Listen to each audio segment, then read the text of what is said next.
A charge move in a circular path perpendicular to magnetic field. The time period of revolution is independent of. तर charge particle हे circular पाथमध्ये move करतो आहे, perpendicular आहे. तर time period कशावरती independent आहे. तर हा क्वेश्चन 2019ला आलेला होता. याचे 4 ऑप्शन दिलेले आहेत. त्यापैकी ए ऑप्शन आहे mass of the particle, B option आहे चार्ज, सी ऑप्शन आहे मॅग्नेटिक फील्ड आणि लास्ट डी ऑप्शन आहे वेलॉसिटी ऑफ द पार्टिकल. तर या 4 ऑप्शनपैकी या क्वेश्चनचं करेक्ट आन्सर काय असलं पाहिजे. तर आपण याला सॉल्व करूया आणि मग डिसाईड करूया. ओके. तर सर्वात पहिले आपल्याला टाईम पिरियड फाईंड करायचा आहे. मग याच्यामध्ये सायक्लोट्रॉन आहे. तर सायक्लोट्रॉनमध्ये तर सर्वात पहिले सेंट्रिपेटल फोर्स असतो. या सेंट्रिपेटल फोर्सला बॅलन्स करतं मॅग्नेटिक फोर्स आणि हा सेंट्रिपेटल फोर्स असतो mv²/r आणि जो मॅग्नेटिक फोर्स असतो तो किती असतो तर BQV इंटू साईन थिटा. पण हा मॅग्नेटिक फील्ड कसा आहे परपेंडिक्युलर, म्हणजे थिटाची जी व्हॅल्यू आहे ती किती पुट करणार तर 90 डिग्री आपण या ठिकाणी पुट करणार. Put theta is equal to 90 degree in above equation.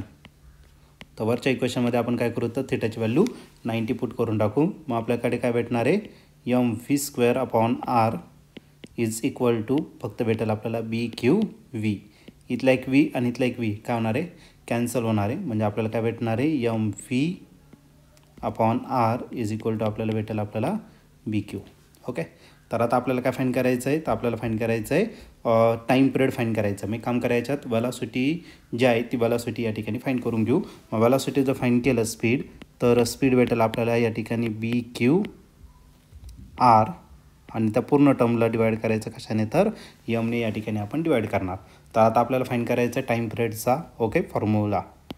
तर टाईम पिरियडचा जर फॉर्म्युला घेतला तर त्यासाठी आपण काय करू तर स्पीडचा फॉर्म्युला यूज करणार आणि स्पीडचा फॉर्म्युला जो असतो तो असतो डिस्टन्स अपॉन टाईम आणि या केसमध्ये तो सर्क्युलर पाथमध्ये मूव्ह करणार आहे. मग सर्क्युलर पाथमध्ये जर मूव्ह केला तर त्याचं डिस्टन्स जे असणार ते किती असणार त्याच्या सर्कम्फरन्स इतकं, म्हणजे आरायला 2πr आणि टाईम पिरियड किती असेल तर टी इतका. ओके. आणि तो टी आपल्याला या ठिकाणी फाईंड करायचा आहे. मग T is equal to 2πr मी तसाच ठेवला आणि टीच्या जागी आपण काय लिहिलं तर V. आता Vची व्हॅल्यू भेटलेली आहे. सपोज त्याला आपण काय केलं इक्वेशन 1 कन्सिडर केलं. या इक्वेशन 1ची जी व्हॅल्यू आहे टी Vची ती या ठिकाणी आपण पुट करून टाकू.